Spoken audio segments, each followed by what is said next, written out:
Hi guys, मेरा नाम है साहिल खन्ना और आज की वीडियो शुरू करते हैं। सबसे पहली न्यूज़ है टेलीकम्युनिकेशन रेवेन्यू की। पिछले 10 साल के अंदर जो वॉइस कॉल है और एसएमएस है वो बहुत ज़्यादा घटी है। अगर वॉइस कॉल के रेवेन्यू की बात करके चले तो 80% घटता हुआ दिखाई दिया है और जो एसएमएस है वो तो 94% घटा है। अब इसके दो रीज़न है मेरे हिसाब से। सबसे पहली चीज़ तो इंटरनेट आ गया है, तो इंटरनेट की वजह से आज हम व्हाट्सएप कॉल करते हैं। मैं अपनी बात करके चलूँ तो मैं तो व्हाट्सएप पर ऑडियो पे ही जी रहा हूँ। कॉल वॉल तो करना पता नहीं, सदियों बहुत अर्जेंट जो चीज़ होती है तब मैं कॉल करता हूँ। ऑल दो अनलिमिटेड वाला रिचार्ज कर रखा होता है पर फिर भी कॉल नहीं हो रही है। दूसरा एसएमएस तो सदिया हो गई। एसएमएस तो तब होता है जब कोई कहीं नेट किसी का नेट वेट नहीं चल रहा होता और उसको करना है कोई मैसेज वैसेज तो कर दिया। तो मतलब मेरे को नहीं लगता कि कोई इसको यूज़ कर रहा है आज के टाइम पे, इसलिए घटता हुआ दिखाई दे रहा है। पर कंपनियों के कोई रेवेन्यू नहीं घट रहे है, इसका मतलब ये है।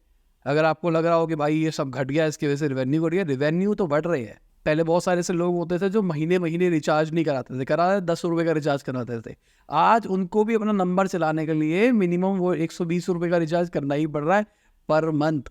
तो पैसा ओवरऑल ज़्यादा ही खर्च हो रहा है और इसका सबसे बड़ा रीज़न मेरे हिसाब से जियो रेवोल्यूशन था। जियो एक सस्ता इंटरनेट लेके आया मार्केट के अंदर, उसके बाद कंपटीशन के चक्कर में सब कुछ होता चला गया।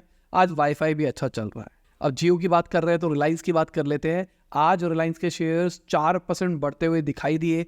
उन्होंने अपना 52 वीक हाई छुआ है और ऐसा क्यों हुआ है? क्योंकि डीमर्जर हो गया है जियो डिजिटल और फाइनेंशियल सर्विसेज का और ये रिकॉर्ड टाइम के अंदर होता हुआ दिखाई दिया है। जो ईशा अंबानी है वो जियो फाइनेंशियल की नॉन एग्जीक्यूटिव डायरेक्टर बन गई है और मेरे हिसाब से मतलब पर्सनली मुझे लगता है कि मुकेश अंबानी जी बहुत बढ़िया सक्सेसर प्लानिंग कर रहे हैं।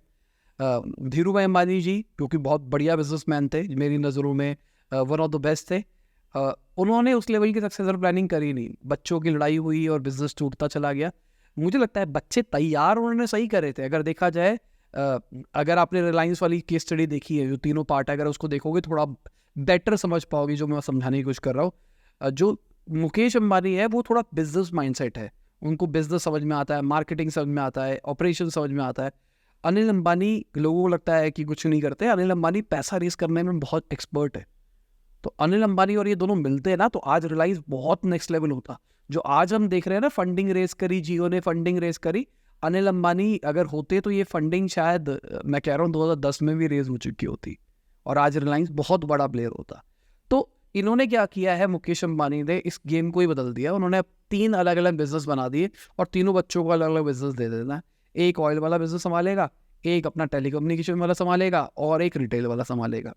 सही है, अच्छी स्ट्रैटेजी है। अगली खबर, इंडिया के अंदर जो स्टार्टअप्स के अंदर इन्वेस्टमेंट आई है वो बहुत ज़्यादा घटती हुई दिखाई दी है। पिछले कुछ टाइम से इस बारे में बात कर रहे हैं। तो इंडिया के अंदर अगर मैं पहले हाफ के अंदर बात करके चलूँ तो 4 ईयर लो के ऊपर पहुंच गई है फंडिंग। अभी रिसेंटली एक सर्वे कंडक्ट किया गया, उसके हिसाब से अब कहा जा रहा है कि इकोनॉमिक चैलेंजेस जो आ रहे हैं, ग्लोबल जो सीन हो रहा है और रेगुलेशन की वजह से ऐसा हो रहा है। बाकी मेरा जो ओपिनियन है, अगर आप रेगुलर फॉलो कर रहे हो तो मुझे लगता है कि ये जो आईपीओस फेल हुआ है ना, इसका भी कहीं ना कहीं इम्पैक्ट पड़ रहा है स्टार्टअप फंडिंग के ऊपर। अगर हम ई कॉमर्स, फिनटेक, एडटेक की बात करके चले तो उनको अभी भी अच्छी फंडिंग मिल रही है। एडटेक को अभी भी मिल रही है, जितना क्रेज कोविड के टाइम पे था एडटेक का उतना अभी नहीं है। बाकी बाय द वे, अगर आप डिजिटल मार्केटिंग सीखना चाहते हो तो आप हमारा पूरा एक बंडल ले सकते हो डिजिटल मार्केटिंग का, जिसमें एंड टू एंड पूरी डिजिटल मार्केटिंग सिखाई जाएगी। लाइव क्लासेस भी है उसके अंदर, जहाँ पर आपको लाइव जूम पे या फिर ऑफलाइन लकी ड्रॉ करेगी, ऑफलाइन भी बुला के हम वर्कशॉप्स करेंगे। तो ज़्यादा जानने के लिए लिंक दे रखा है डिस्क्रिप्शन में, जाके चेक कर लो। तो डिस्काउंट कूपन भी है पिन कमेंट और डिस्क्रिप्शन के अंदर, थ्रू आउट डिस्काउंट मिल रहा है कोई भी अगर आप हमारा कोर्स लेते हो तो। अब अगर स्टार्टअप की फंडिंग घटी है तो कहीं ना कहीं जॉब भी घटती हुई हमको दिखाई दी है। रिपोर्ट के हिसाब से 30% जॉब पोस्टिंग घटती हुई दिखाई दी है लास्ट फाइनेंशियल ईयर से अगर कंपेयर करके देखिए। रीज़न वही है, अभी पैसे नहीं मिल रहे हैं स्टार्टअप्स को, तो पैसों बचाने के लिए क्या करा जाए, एम्प्लॉयज़ को हायर ही ना किया जाए। क्योंकि देखो सिंपल सी बात, कई लोगों को लगता है एम्प्लॉय निकालने से कंपनी कैसे सही हो जाती है। देखो एम्प्लॉय से एसोसिएटेड बहुत खर्चे हैं ना। ज़्यादा बड़ी टीम होगी तो ज़्यादा बड़ा ऑफिस चाहिए होगा, ज़्यादा बड़ा ऑफिस चाहिए होगा तो सब सारे खर्चे ज़्यादा बड़े हो जाएंगे। तो टीम ही छोटी कर दो, खर्चे कम हो जाएंगे। अगर देखा जाए तो आईटी, बैंकिंग, मैन्युफैक्चरिंग और रिटेल सब मेजर सेक्टर के अंदर जॉब पोस्टिंग की डिक्लाइनिंग दिखाई दी है। और दूसरी साइड पे अगर हम मार्केट की बात करके चले तो मार्केट तो भाई फॉरेन पोर्टफोलियो इन्वेस्टर्स दबा के इन्वेस्ट कर रहे हैं मार्केट के अंदर। अगर मैं फर्स्ट वीक ऑफ जुलाई की बात करके चलूँ तो उन्होंने 21,944 करोड़ रुपीज इन्वेस्ट किए हैं और ऑटोमोबाइल और आईटी सेक्टर के अंदर ज़्यादा इंटरेस्ट देखने को मिला है। बढ़िया चीज़ है ना। अगली खबर ट्रेड डील्स की है, तो ट्रेड डील की टॉक चल रही है, आज भी थी और कल भी है, तो हमको अभी 1-2 दिन के अंदर बहुत सारी न्यूज़ सुनने को मिल सकती है। तो इंडियन गवर्नमेंट यूके और यूरोपियन नेशन से बात कर रही है इकोनॉमिक टाइज को स्ट्रेंथन करने के लिए। तो बेसिकली यहाँ पे ट्रेड के बारे में बात करी जा रही है, किस तरीके से ट्रेड को बढ़ाया जा सकता है, इन्वेस्टमेंट को बढ़ाया जा सकता है, किस तरीके से सस्टेनेबल डेवलपमेंट करी जा सकती है, वो सारी की सारी चीज़ें। अगली खबर इन्फो एज की है, तो उनकी एक सब्सिडरी है ब्रेन साइट करके, उसके अंदर उन्होंने 98.94 लाख रुपीस इन्वेस्ट किए हैं। बड़ा अमाउंट नहीं है, पर बात यह है कि वो न्यूरो टेक्नोलॉजी स्टार्टअप है, बेसिकली न्यूरो इमेजिंग और न्यूरो नेविगेशन सॉल्यूशंस के ऊपर काम कर रही है, और इन्फोएज को इस कैटेगरी में पोटेंशियल लग रही है, इसलिए वो इन्वेस्ट कर रहे हैं। तो ये भी एक सेक्टर बढ़ के आएगा, अभी लोगों को समझ में नहीं आ रहा है, मुझे पर्सनली लगता है ये सेक्टर बढ़ेगा। सिंपल सी बात, अगर किसी को ब्रेन की कोई प्रॉब्लम हो रही है, डिमेंशिया होने वाला है, पहले ही ब्रेन स्कैनिंग कर ली, एआई से ट्रिक चेक कर लिया कि कोई चांसेस है कुछ होने के या नहीं है, तो उससे पहले ही प्रिकॉशंस बंदा ले पाएगा। अगली खबर वदीलाल की है, तो वदीलाल को खरीदा जा सकता है। ये रिपोर्ट बहुत टाइम पहले भी निकल के आई थी, पर प्रमोटर्स के डिस्प्यूट के चक्कर में ये चीज नहीं हो पाई थी, पर अभी के टाइम पे खबर निकल के आ रही है बिंग कैपिटल शायद वदीलाल इंडस्ट्रीज को खरीद सकता है। 3000 करोड़ की वैल्यू कही जा रही है। अब वदीलाल आइसक्रीम और फ्रोजन फूड के अंदर काम करता है, आपने कई बार इनकी आइसक्रीम की रेडी देखी होगी, अगर आप नॉर्थ इंडिया में रहते हो तो बहुत ज्यादा चलता है, और जैसे ही खबर निकल के आई है इनके शेयर प्राइसेस भी बढ़ते हुए दिखाई दिए।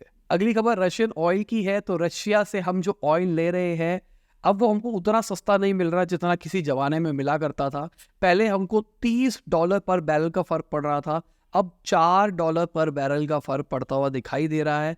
अब बेसिकली जो वेस्ट है उन्होंने एक कैप लगा रखी है, $60 से ऊपर आप दे नहीं सकते, तो ये $60 से नीचे ही दे रहे हैं। पर इन्होंने क्या किया है, इन्होंने शिपिंग विपिंग के चार्जेस घुमा फिरा के बढ़ा दिए। अब अगर रिपोर्ट की मान के चलूँ तो ये इसलिए भी हो रहा है कि अलग अलग जो रिफाइनर्स है वो अलग अलग बात करके ले रहे हैं, अलग अलग तरीके से नेगोशिएट करके ले रहे हैं। अगर सबके सब मिल के बल्क के अंदर ले तो ज़्यादा फायदा हो सकता है। अगली खबर परिणीति चोपड़ा की है, जो कि एक एक्ट्रेस है। उन्होंने इन्वेस्ट किया है पर्सनल केयर स्टार्टअप क्लेंस्टा के अंदर। तो उन्होंने बोला है कि अभी वो अपने करियर के ऊपर फोकस करेगी, करियर मतलब मूवीज, और साथ में ये इन्वेस्टमेंट वगैरह वगैरह की बहुत सारी वो चीज़ें चाहती थी करना, क्योंकि वो पढ़ी लिखी है। अगर देखा जाए उनकी एजुकेशन लेवल इज़ गुड, तो वो उसका यूज़ करके और चीज़ें करना चाहती है। बाकी उनकी शादी भी हो रही है पॉलिटिशियंस के साथ में, तो देखते हैं क्या होता है फ्यूचर। बाकी ये चीज़ इंपॉर्टेंट क्यों है समझने के लिए कि अभी हम देखेंगे इन्फ्लुएंसर्स भी इन्वेस्ट करेंगे। ये यूट्यूबर्स की भी बात कर रहा हूँ, इंस्टाग्रामर्स की भी बात कर रहा हूँ, ऑल दो कुछ कुछ कर रहे हैं, ये भी करते हुए आपको दिखाई देंगे स्टार्टअप्स के अंदर इन्वेस्ट, और ये सेलिब्रिटीज़ आपको और ज़्यादा इन्वेस्टमेंट करते हुए दिखाएंगे over the period of time, क्योंकि बहुत बड़ा कैच है ना, ऑडियंस है। आज मैं अगर अपने कोई प्रोडक्ट के बारे में बात कर रहा हूँ, जैसे मैं कह रहा हूँ मेरा कोड ले लो, ये कर लो, वो कर लो, तो अगर मैं इसकी ऐड चलाऊँ तो वो दैट्स अ कॉस्ट, यहाँ पे फ्री में बोल पा रहा हूँ। अगली खबर आरबीआई की है, तो उन्होंने ड्राफ्ट सर्कुलर निकाल दिया है क्रेडिट कार्ड नेटवर्क पोर्टेबिलिटी के ऊपर। तो हमारे पास में ऑप्शन होगा अपने नेटवर्क को चेंज कर सकते हैं क्रेडिट कार्ड के अंदर, तो ये अच्छी चीज़ है देखा जाए तो। अब सिंपल सी बात, ये चीज़ अप्लाई होने वाली है 1 अक्टूबर 2023 को। अब बैंक्स के पास में 90 दिन का टाइम है कि भाई इसको अप्लाई करो सब कुछ। अब कहा जा रहा है बैंक्स के लिए कॉस्ट बढ़ जाएगी, बैंक्स के लिए बहुत ज़्यादा टाइम वाला प्रोसेस हो जाएगा, क्योंकि अभी तो नॉर्मल जो चल रहा है, बाद में अब अगर आप पोर्ट करते हो तो सब कुछ, क्योंकि बेसिकली क्या हो रहा है, अगर आप पोर्ट कर रहे हो तो आपके सारा डेटा सेव रहेगा, जो आपका अकाउंट है, जो बैलेंस है, जो आपकी क्रेडिट हिस्ट्री है, वो सब सेम रहने वाला है। तो ये एक अच्छी चीज़ हो सकती है। अभी पहले नेटवर्क पोर्टेबिलिटी आई थी, अब कार्ड पोर्टेबिलिटी भी आ रही है। अगली खबर बायजूस के लिए बुरी खबर है। बायजूस के ऊपर इन्वेस्टिगेशन बैठ सकती है सीरियस फ्रॉड इन्वेस्टिगेशन ऑफिसर के थ्रू। अब बेसिकली गवर्नेंस लैप्स हुआ है और साथ में कंप्लायंस फेलियर भी हुआ है, इसके चक्कर में शायद इन्वेस्टिगेशन बैठेगी। अभी के टाइम पे बायजूस वालों को कोई कम्युनिकेशन नहीं मिला है इस चीज़ के बारे में, पर ऐसा हो सकता है। और बायजूस के लिए एक और बुरी खबर है, अगर ये लिस्टेड कंपनी होती है ना तो बैंड बच चुका होता अब तक। अगली खबर एक मेरे ब्लॉग पढ़ा जहां पर बात करी जा रही है कि थ्रेड फेल हो जाएगा। जो थ्रेड निकाला है मेटा ने, वो ट्विटर से कम्पीट नहीं कर सकता है, कि जो मार्क जकरबर्ग है वो एक इग्नोरेंट बिलियनियर है। अभी के टाइम पे जो थ्रेड है उसके अंदर फीचर्स नहीं है, कोई कॉम्पिटिटिव एडवांटेज नहीं है, ये नहीं है, वो नहीं है, तो इसलिए फेल हो जाएगा। अब मेरा ओपिनियन एकदम उल्टा है इस बात से अगर देखा जाए तो, क्योंकि मुझे ऐसा लगता है इनके पास कॉम्पिटिटिव एडवांटेज सबसे बड़ी है, इनके पास में पहले से ही ऑडियंस बेस है इंस्टाग्राम। तो इंस्टाग्राम से सीधा ऑडियंस यहाँ से यहाँ स्विच हो सकती है। तो मेरे को लगता है कि ये बढ़ेगा, क्योंकि हम देख रहे हैं ना, अगर हम थ्रेड की बात करके चले तो फास्टेस्ट ग्रोइंग ऐप है हिस्ट्री के अंदर। और अगर हम फेसबुक की स्ट्रैटेजी देख के चले तो फेसबुक पहले प्रोडक्ट निकालता है, उसको टेस्ट करता है, उसके बाद में कई बार एक्विजिशंस करता है, कंपनीज को, बनी बनाई कंपनीज को खरीद के अपने साथ में मर्ज करके अपने प्रोडक्ट को और इम्प्रूव करता रहता है। तो वही सेम स्ट्रैटेजी हमको यहाँ पे भी देखने को मिल सकती है। पर अभी इन्होंने इग्नोरेंट बोली, मुझे एलॉन मस्क नहीं पसंद। अगर मैं ऐसी वाली बात करके चलूँ, देखो मैं आपको एक ट्विटर थ्रेड दिखाता हूँ कि क्या चल रहा है। ये देखो, मैं बोलूँगा नहीं इसके बारे में, जब तक मैं बोल रहा हूँ स्क्रीन पे इसको पढ़ लो कि क्या चल रहा है क्या नहीं चल रहा।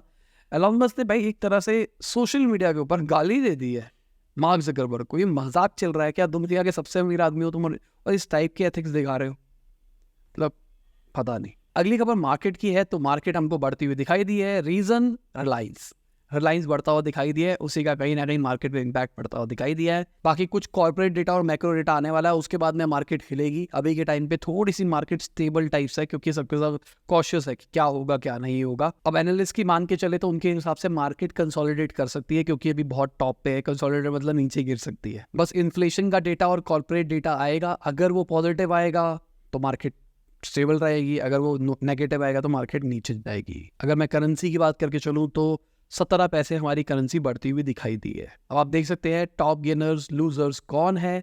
रिलायंस, टाटा स्टील ऊपर दिखाई दे रहे हैं हमको, और एचसीएल टेक वगैरह हमको नीचे दिखाई दे रहे हैं।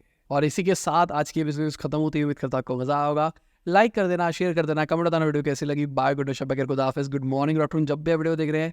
जय हिंद, वंदे मातरम।